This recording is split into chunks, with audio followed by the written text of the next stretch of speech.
Gracias por su sintonía. Bueno, yo hoy tengo un frío aquí como... Está frío, ¿verdad, doctor? Aquí en Sabana, está bien frío. Está ventoso. De hecho, invitamos al doctor Manuel Rojas para hablarnos de un tema que es bastante común. Yo creo que la mayoría de nosotros en algún momento ha tenido un cuadro de diarrea, que sabemos que con los días, 3 días, 4 días, ya es usual que el cuerpo vaya otra vez llegando a su normalidad, nuestro sistema digestivo. Pero ¿qué ocurre cuando hay diarreas que no se detienen tan fácilmente y que se extienden por 15 días?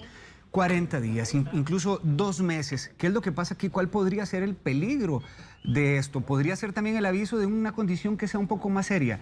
Precisamente de eso nos viene a hablar don Manuel Rojas, es médico internista, usted lo conoce, el doctor nos explica siempre con una claridad sorprendente, así que lo vamos a aprovechar mucho hoy. Si usted tiene una consulta que hacerle al doctor, el Facebook está a su disposición y la línea de WhatsApp 6087-7777 también, pero eso es para que usted se grabe un videito en el teléfono rapidito y nos lo envíe.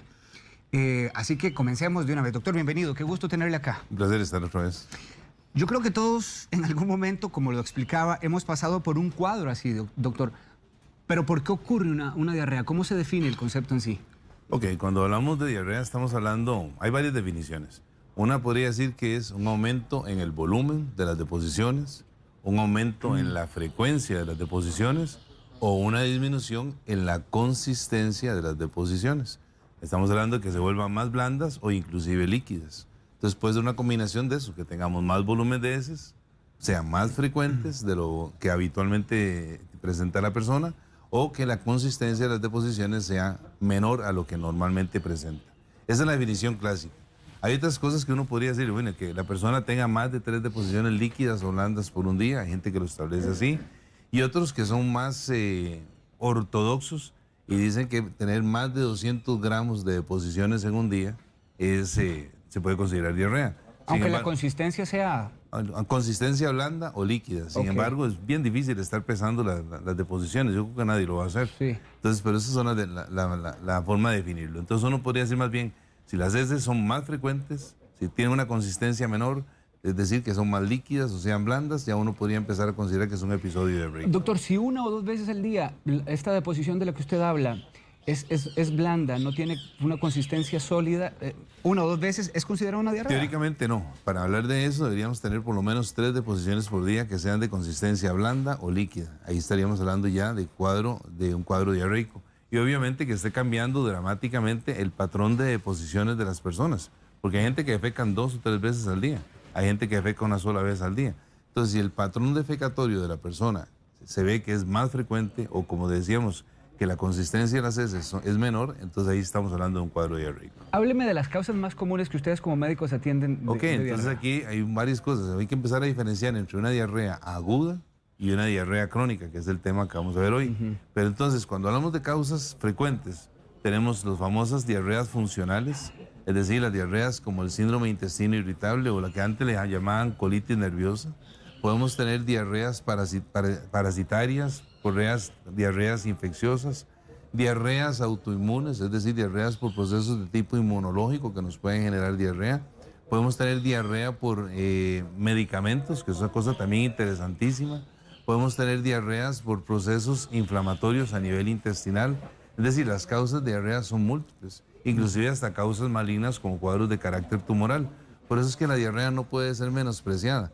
Generalmente las diarreas agudas uno piensa que realmente son cuadros de carácter viral o parasitario, eso es lo más frecuente.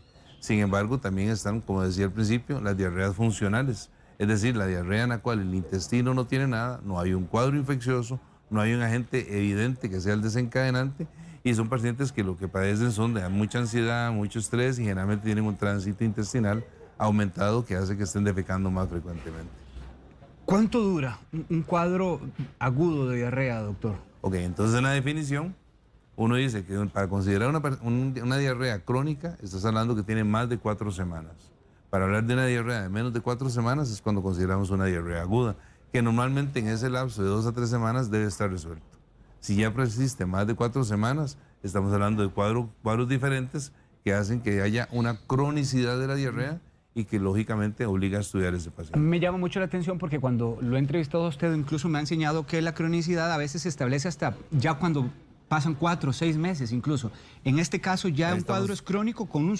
4 semanas. Con 4 semanas. 4 semanas ya estamos hablando que es un cuadro de diarrea, es una diarrea prolongada que evidentemente hay que estudiarla, que ya no es probablemente un cuadro común y silvestre, como dice la gente, que una comida me cayó mal, sino que ya se prolongó 4 semanas, entonces ahí empieza todo el estudio diagnóstico para ver cuál es la causa de una diarrea de más de 4 semanas. Pero es interesante hablar de que cuando uno habla de mínimo 4 semanas, hay pacientes que tienen meses o inclusive años con episodios diarreicos, pero el requisito mínimo son 4 semanas. Siempre que hay un cuadro de diarrea estamos hablando de la presencia de infección. No, esa es una muy buena pregunta. La diarrea, estamos hablando básicamente de alteración en las características de las heces, pero eso lo pueden dar procesos de toda índole, procesos de tipo hormonal, procesos de tipo tumoral, medicamentos, lo pueden hacer procesos inflamatorios intestinales, lo pueden hacer el famoso síndrome de intestino irritable, y ninguna de esas condiciones es un proceso de carácter infeccioso. Pero también existen diarreas infecciosas donde están los virus, los parásitos, que a veces los menospreciamos. Casi que pensamos que parásitos son solo exclusivamente de los niños. Y un adulto puede tener parasitosis y generar diarrea crónica. Mencionaba usted que incluso hay medicamentos que en algún momento pueden generar este cuadro. Hábleme de esto, doctor. Ok, hay una condición que se llama colitis microscópica. Ve qué interesante.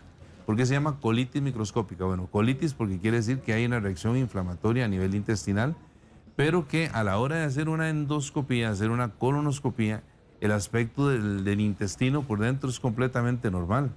Sin embargo, si se hacen biopsias, en las biopsias, en el tejido, al ver examinarlo en el microscopio, se pueden ver que existen cambios a nivel del tejido que justifican que hay una reacción que favorezca la diarrea. Esto se puede asociar usualmente a medicamentos, y medicamentos tan frecuentes como los medicamentos antiinflamatorios. Pues un antiinflamatorio, cualquier antiinflamatorio, puede generar una colitis microscópica que a su vez genera diarrea. Y otro grupo de medicamentos muy frecuentes que pueden dar diarrea son los antidepresivos. Los medicamentos antidepresivos, sobre todo la última generación, que se llaman inhibidores de recaptura de serotonina, que son los que más se usan ahora, son medicamentos que potencialmente también pueden producir colitis microscópica.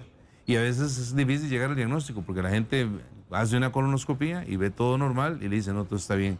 En estos pacientes que con diarrea prolongada, con historia de uso de medicamentos, aunque la colonoscopía se vea normal, debería tomarse biopsia. Okay. ¿Y los antibióticos, por ejemplo, entran en juego acá también? Ok, los antibióticos pueden generar diarrea por ese mismo mecanismo y también pueden generar diarrea por deprivación de la flora intestinal, que es importante. Y hay una condición, deprivación de la flora intestinal, es que las bacterias normales del intestino que nos permiten absorber ciertas sustancias de los alimentos, pues se van a perder. Entonces tenemos una diarrea por deprivación. Se lava la flora. Se lava la flora. Pero hay otra cosa interesante. También cuando estamos hablando del uso de antibióticos, y vea qué interesante, el uso de antibióticos inclusive hasta 90 días previos. Es decir, hicimos una infección X, tomamos antibiótico y 2 o 3 meses después podemos empezar con una diarrea de causa no clara. Hay una sobreinfección por una bacteria que es un habitante normal del intestino que se llama Clostridium perfringens, y una diarrea por Clostridium puede estar asociada al uso previo de antibióticos, inclusive 2 o 3 meses antes de que empezara un cuadro diarreico. Bueno, y eso va a complicar más porque el paciente ni siquiera va a sospechar que se debía a los antibióticos que había consumido hacía 3 meses. A veces ni el paciente ni el médico. Vos decís 3 meses anterior usó antibiótico para una infección de muelas, por ejemplo, y 3 meses después empieza con una diarrea y resulta que tenía un Clostridium. ¿Y el uso de estos medicamentos, doctor, antiinflamatorios, antibióticos, podrían generar un cuadro crónico de diarrea? Sí, porque hace una colitis microscópica. Esa colitis que estábamos diciendo, que hay un proceso a nivel intestinal, a nivel microscópico, no a nivel macroscópico, y genera diarrea crónica. El doctor nos enviaba una pantalla que está bien interesante sobre cuáles pueden ser las principales causas por las que estos cuadros de diarrea se pueden extender. Mucho ojo con esto, porque esta enfermedad yo la escucho cada vez más común, doctor. La primera, enfermedad celíaca. Cuando estamos hablando de enfermedad celíaca hay dos variantes, la enfermedad celíaca y la intolerancia al gluten no celíaco. Y en estos casos, los pacientes no tienen la capacidad de absorber la proteína del gluten, ¿verdad? Y entonces genera como una reacción en el intestino que va a generar a su vez el proceso, no solamente va a generar dolor abdominal y distensión, puede generar diarrea y también síntomas extraintestinales. Y es una condición importante en todo paciente con diarrea prolongada, diarrea crónica, descartar una enfermedad celíaca que es relativamente frecuente. Teníamos también enfermedad de Crohn. Ok, en la enfermedad de Crohn, y ahí hay una condición que se llama enfermedad inflamatoria intestinal. E-I-I. Esas son las cifras con las cuales lo buscan en todos los libros. Las enfermedades inflamatorias intestinales son enfermedades que tienen un componente autoinmune, es decir, en el cual el organismo está generando que su sistema inmunológico se active y ataque el mismo intestino.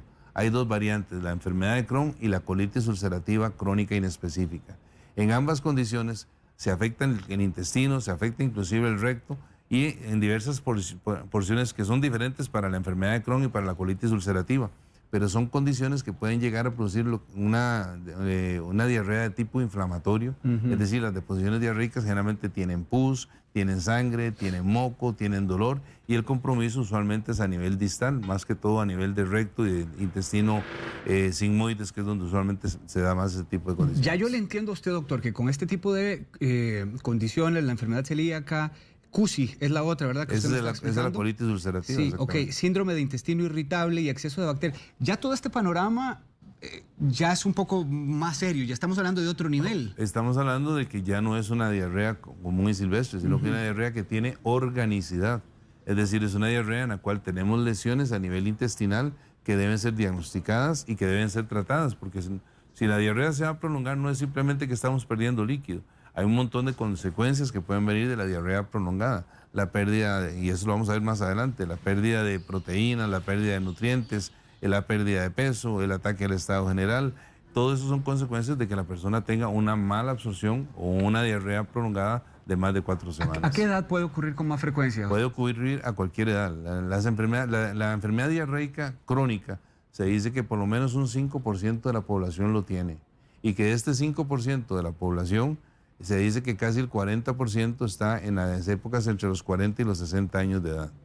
Es la época en la donde vamos a poder ver más diarrea crónica. Probablemente mucha gente que nos está viendo que tal vez esté atravesando esta situación, doctor. Mientras van al médico, ¿qué es lo que hay que hacer? ¿Cuál es el primer paso? Yo creo que primero hay que desconfiar y buscar lo que se llaman signos de alarma. Porque no es lo mismo tener diarrea y con buen estado general que tener diarrea y tener pérdida de peso significativa, que tener diarrea. Yo hay un cuadro de eso, ¿verdad? Ya lo vamos a colocar mientras usted nos explica. Ok, entonces tener diarrea con pérdida de peso, tener diarrea con síntomas constitucionales, como es el adelgazamiento, como lo es la fiebre. ¿Ves? Eso, el hecho que las deposiciones diarreicas tengan sangre, eso no es normal. Eso implica ver qué está pasando. Si tenemos una enfermedad inflamatoria intestinal, como el CUSI, la colitis ulcerativa, como tenemos la enfermedad de Crohn, o inclusive lesiones de carácter tumorales. Hay tumores a nivel de intestino, como los linfomas, el linfoma intestinal, que puede producir sangrado. Y entonces la presencia de sangre ya de por sí es un signo de alarma. El tener fiebre, bueno, el tener fiebre es importante porque entonces nos puede orientar a un proceso también de tipo tumoral o nos puede hablar de un proceso de sobreinfección bacteriana. Hay una condición interesante que se llama sobreinfección bacteriana o sobrecrecimiento bacteriano. Hay pacientes en los cuales las bacterias empiezan a replicarse tanto a nivel intestinal que este sobrecrecimiento bacteriano puede generar también fiebre y diarrea crónica. La pérdida de peso, las diarreas normales, las diarreas que son transitorias, no deberían acarrear una pérdida de peso significativo. Si un paciente nos dice estoy perdiendo 10, 15 kilos y tengo diarrea prolongada, este paciente amerita todo un estudio, no solamente desde el punto de vista de laboratorio, sino también desde el punto de vista de imágenes. Es decir, son pacientes que requieren colonoscopía, gastroscopía, tránsito intestinal y una serie de cosas para saber qué es lo que está pasando con este paciente. 8:26 de la mañana. Si usted recientemente nos sintoniza, el doctor Manuel Rojas nos viene a hablar de cuándo un cuadro de diarrea puede volverse crónico. Después de 4 semanas ya se habla de un cuadro diarreico crónico y es importante que usted tome en cuenta si hay algunas señales de alarma que también, además de las deposiciones que no son tan consistentes, acompañan a esta condición. Por ejemplo, sangre en las heces, fiebre, pérdida de peso abrupta, si de repente usted tiene algún familiar con una historia de cáncer, todo este tipo de señales tienen que llamarle la atención a usted porque aparte del tiempo, 4 semanas, si se acompaña de estas señales debe hacer que usted se accione y que actúe lo antes posible. Si tiene alguna consulta, puede hacérnosla llegar en este momento al Facebook de Buen Día y también al WhatsApp que le repetí al inicio, 6087-7777. Doctor Melanie Pereira dice, me llama mucho la atención este comentario porque dice que tiene una niña de 2 años que ya tiene 22 días con diarrea Y me llama la atención porque estamos hablando de una bebé. Dice, más de 7 veces al día son sus deposiciones. ¿Quiere que usted le dé una recomendación? Evidentemente debería ser valorada por un gastroenterólogo pediatra. ¿Por qué? Porque aquí hay un montón de condiciones que lo pueden dar. Entre ellos podemos tener las parasitosis. Uno debe siempre pensar en parásitos. La giardiasis, las amebiasis son causa importantísima de diarrea prolongada, sobre todo en niños. Y esa puede ser la primera condición que uno podría pensar en ellos.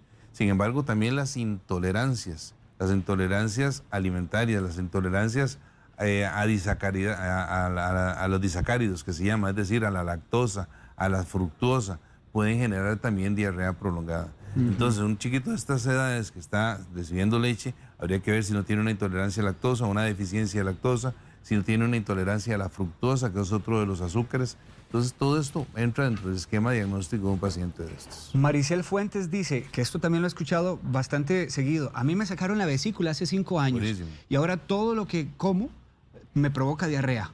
¿Tiene alguna relación la extracción de la vesícula con los cuadros diarreicos? Pregunta Maricel. Es una pregunta muy buena. Hay una condición para diarrea prolongada que es el acúmulo de sales biliares. Y en los pacientes que tienen antecedentes de algunos tipos de cirugías, por ejemplo, el quitar la vesícula, por ejemplo, cirugías a nivel de intestino delgado, pueden hacer que empiecen a acumularse estas sales biliares. Y las sales biliares generan un cuadro diarreico prolongado, un cuadro de diarrea crónica. Y estos pacientes es fácil relativamente hacer el diagnóstico. Hay exámenes especiales que se pueden usar para diagnosticar este tipo de diarrea por acúmulo de sales biliares, que son sales derivadas de la bilis, ¿verdad? Pero también se pueden dar medicamentos como la colesteramina. No le digo que le dé colesteramina, pero es una de las formas que uno puede hacer el diagnóstico. Uno le da colesteramina a estos pacientes y se le quita la diarrea, muy probablemente la diarrea es por acúmulo de sales biliares. Vanessa Hernández dice que ella toma metformina, pero le provoca diarrea. ¿Quiere saber si es normal que el medicamento le provoque esto? Es un gran problema la metformina. Es un excelente medicamento para el manejo de los pacientes considerados prediabéticos, diabéticos y demás. Sin embargo, y dependiendo de la calidad de la metformina, puede producir flatulencia, distensión abdominal y episodios diarreicos que a veces son muy severos y que obligan a la suspensión del medicamento. Ya si una persona sabe que ha estado presentando este cuadro de forma crónica, doctor, ¿cuáles son los exámenes que se tienen que realizar? Primero hay que empezar con la historia clínica. La historia clínica, ¿qué quiere decir esto? Bueno, hay que ver qué antecedentes tiene el paciente. Ejemplo, hay condiciones que tienen una predisposición genética. Por ejemplo, ahora que hablamos de la enfermedad celíaca, hay que ver si hay familiares con enfermedad celíaca y que pueda predisponer a otras personas en su familia. El hecho de tener enfermedad inflamatoria intestinal, tener CUS y tener enfermedad de Crohn también es un antecedente importante.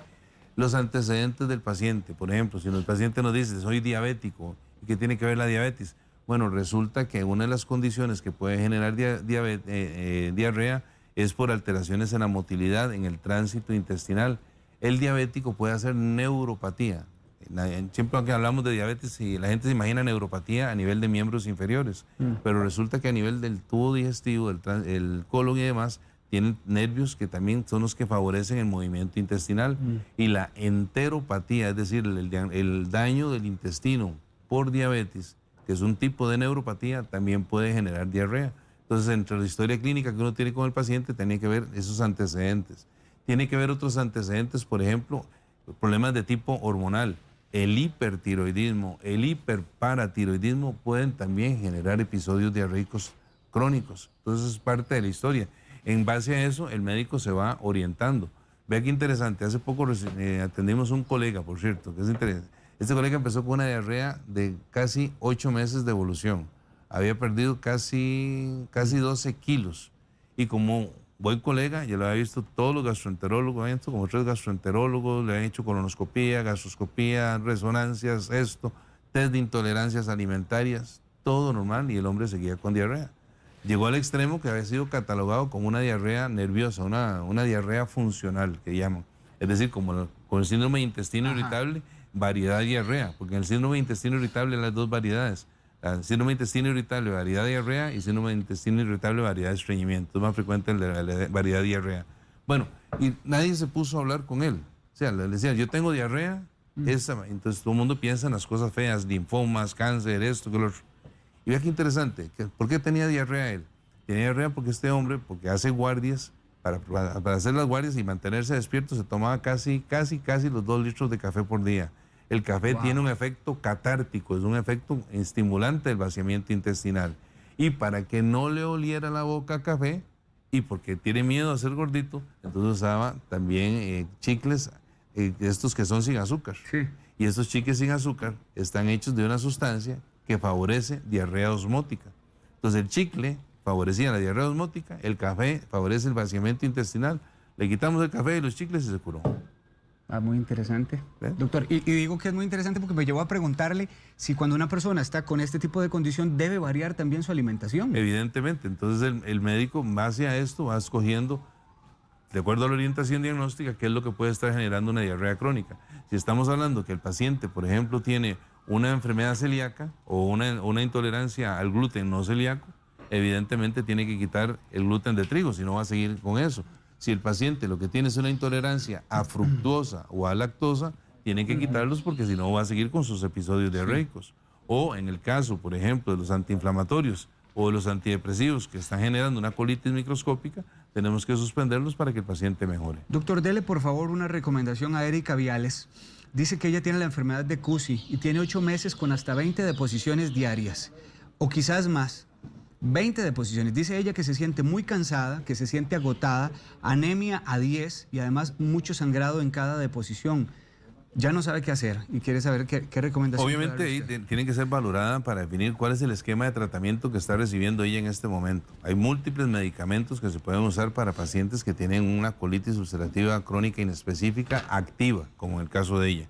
¿Qué pasa cuando tenemos una colitis ulcerativa? Tenemos un proceso de carácter inmunológico que está agrediendo su intestino y esto puede generar en forma secundaria una serie de deficiencias vitamínicas, pérdida de proteínas, adelgazamiento, obviamente está perdiendo sangre por el proceso inflamatorio que tiene, genera anemia. Bueno, entonces hay esquemas de tratamiento, medicamentos como la sulfasalacina, medicamentos como los esteroides, enemas que también se pueden usar de ciertas sustancias. El médico escoge qué tratamiento, pero así como está ella, pareciera que no está recibiendo tratamiento o que tiene un tratamiento inadecuado porque persiste sintomático. Si ya el paciente tuvo un cuadro crónico de diarrea, ¿está más propenso a que esto vuelva o se repita? Evidentemente, y sobre todo dependiendo de la causa.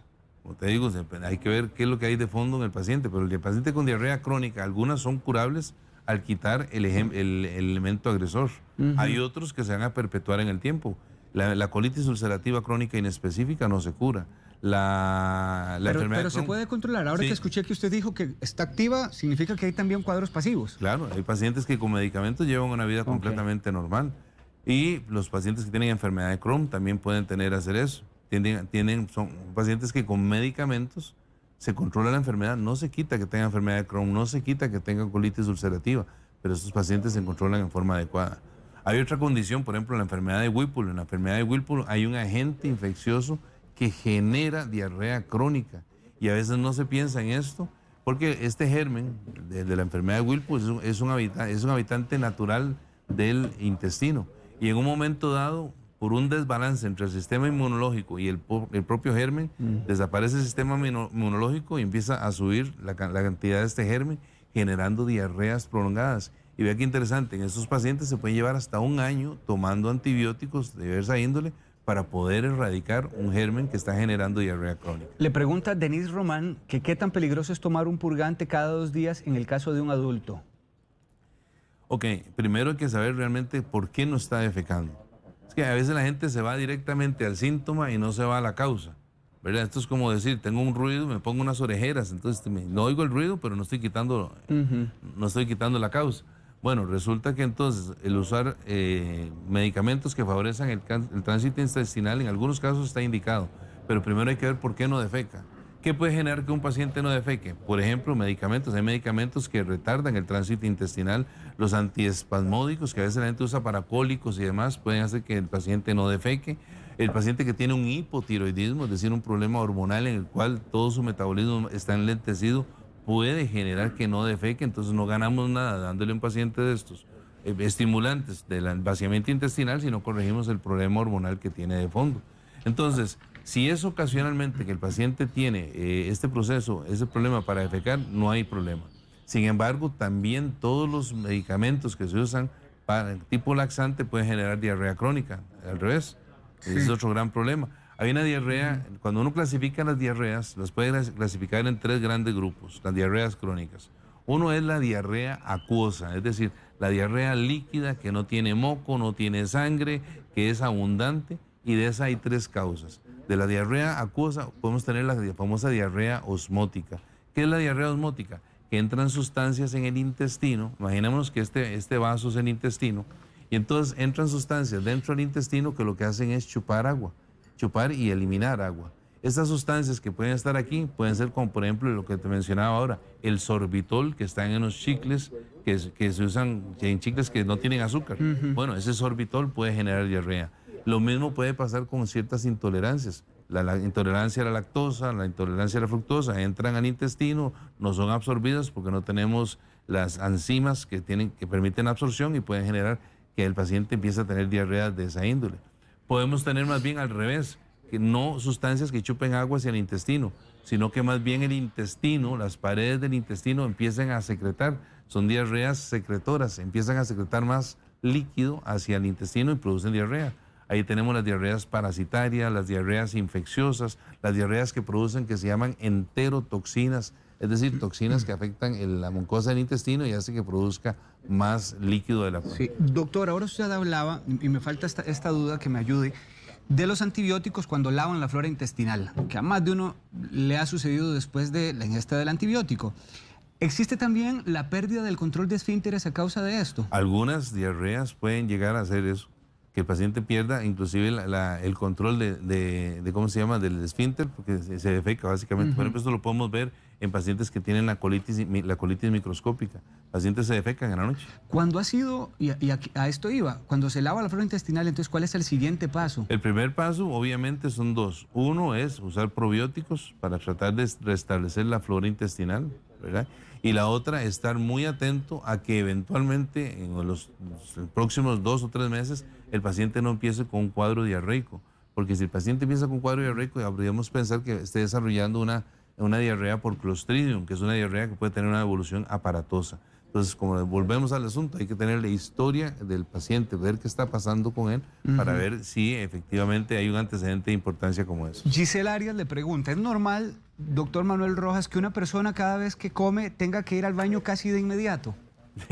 Hay un reflejo que se llama reflejo gastrocólico, que es muy variable de una persona a otra. ¿Qué es reflejo gastrocólico? Entra el contenido abdominal, el contenido alimenticio, experimentamos la sensación de distensión, que a su vez estimula una serie de receptores que pueden a su vez estimular el vaciamiento gástrico.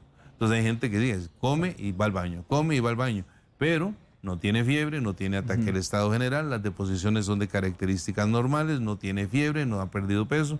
Es una cuestión meramente funcional realmente y no les afecta nada. Había escuchado, de hecho, en algunos casos, gente presumir de esto, diciendo, es que mi aparato digestivo es bastante bueno y bastante rápido. Sí. ¿Tiene alguna relación con eso, doctor? Sí, básicamente es gente que tiene un tránsito intestinal más rápido que otros. Pero también tiene que ver mucho a veces que hay gente que tiene ciertos grados de intolerancia a ciertos alimentos y no se ha dado cuenta. Que tiene intolerancia a la lactosa, que tiene intolerancia a la fructosa, hay mucho, vean qué interesante, se dice que hasta un 5% de los pacientes que han sido catalogados como síndrome de intestino irritable tienen de fondo o una enfermedad celíaca o una intolerancia al gluten no celíaco. Y muchos de los alimentos tienen esto. Entonces, como no tienen una enfermedad celíaca florida, comen y les da por ir al baño casi inmediatamente. Pero es una variedad de eso. Tenemos una consulta en video de un televidente. Vamos a atenderle. Buenos días a Omar y al doctor. En mi caso tengo una consulta, es lo contrario de lo que están hablando.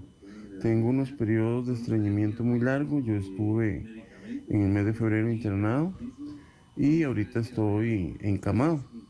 No puedo ponerme de pie.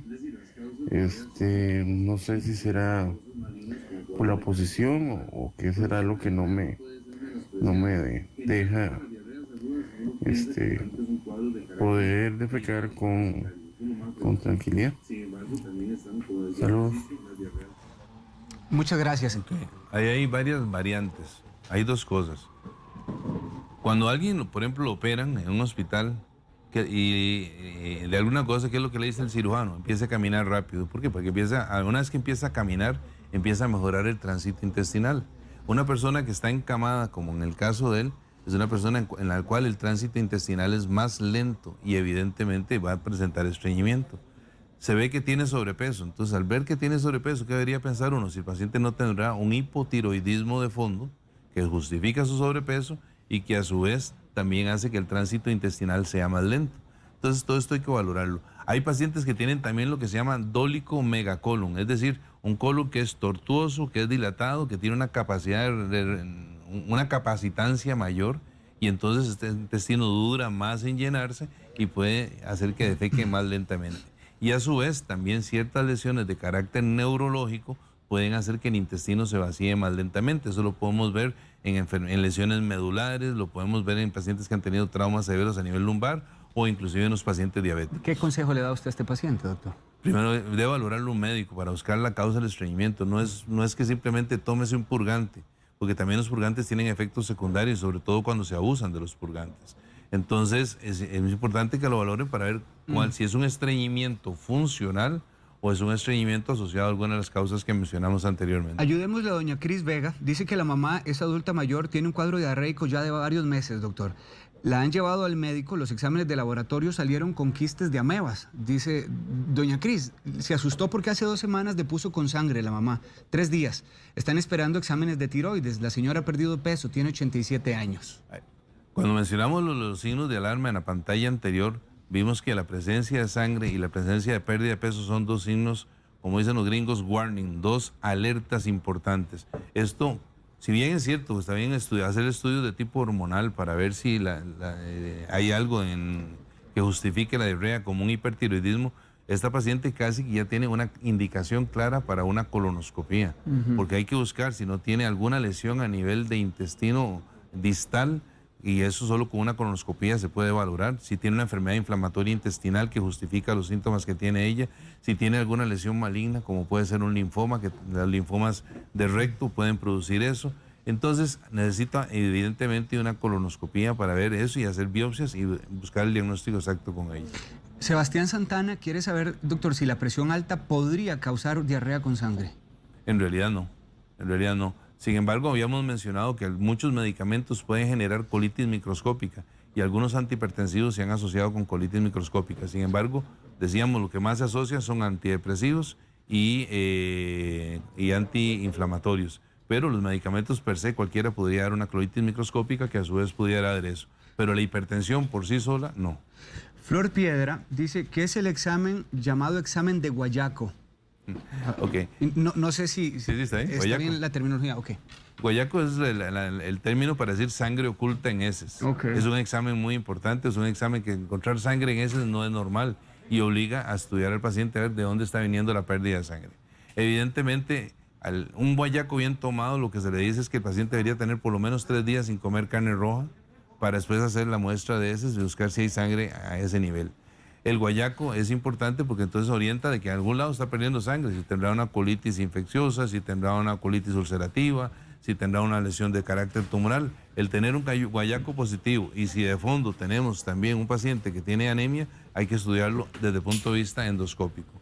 Una cosa importante, cuando hablamos de diarreas, tenemos la diarrea acuosa que mencionamos al principio, está también la diarrea grasa, es decir, es la diarrea donde vemos que las heces son brillantes, son abundantes, que flotan en el agua. Este tipo de diarrea puede venir por varias causas, por lesiones a nivel propiamente de intestino delgado, que generalmente este tipo de diarreas se asocian a borborismo, distensión, dolor alrededor del ombligo, o puede venir por problemas de mala absorción o de mala digestión. Problemas de mala digestión, vea que una cosa es diferente, hablar de mala digestión a mala absorción. Cuando hablamos de mala digestión es porque no hacemos una digestión adecuada, una digestión incompleta. Esto puede pasar en los pacientes que tienen pancreatitis crónica, como habíamos mencionado en un programa anterior. La pancreatitis crónica por insuficiencia pancreática exocrina puede generar que estos pacientes también tengan diarrea grasa y también una diarrea prolongada. Y después está también en este tipo de pacientes de diarrea grasa las lesiones a nivel de tubo digestivo alto, que es lo que se llama el intestino delgado, que también puede generar diarrea grasa. Doctor, cerremos el tema, lo que me ha parecido muy interesante. Con que usted nos dé recomendaciones para evitar una diarrea, desde la parte básica, porque sé que es una respuesta bastante amplia y que esta diarrea se convierte en algo crónico. ¿Cuáles son las recomendaciones? Primero, yo diría que, como dicen, estar ojo al Cristo. Como decíamos al principio, una diarrea que ya se prolongó más de 4 semanas amerita indudablemente estudio. Poner atención a los signos de alarma. Un paciente que ya tiene pérdida de peso, que tiene fiebre, que tiene síntomas constitucionales, que se ve adelgazado, es un paciente que no debe tomar antidiarreicos. En la mayor parte de los casos, los pacientes con diarrea no ameritan antidiarreicos. Más bien los antidiarreicos pueden producir una obstrucción intestinal o disminuir totalmente el tránsito intestinal y el paciente, como dicen los pacientes, se taponearon. Eso no es adecuado. Entonces el paciente hay que estudiarlo.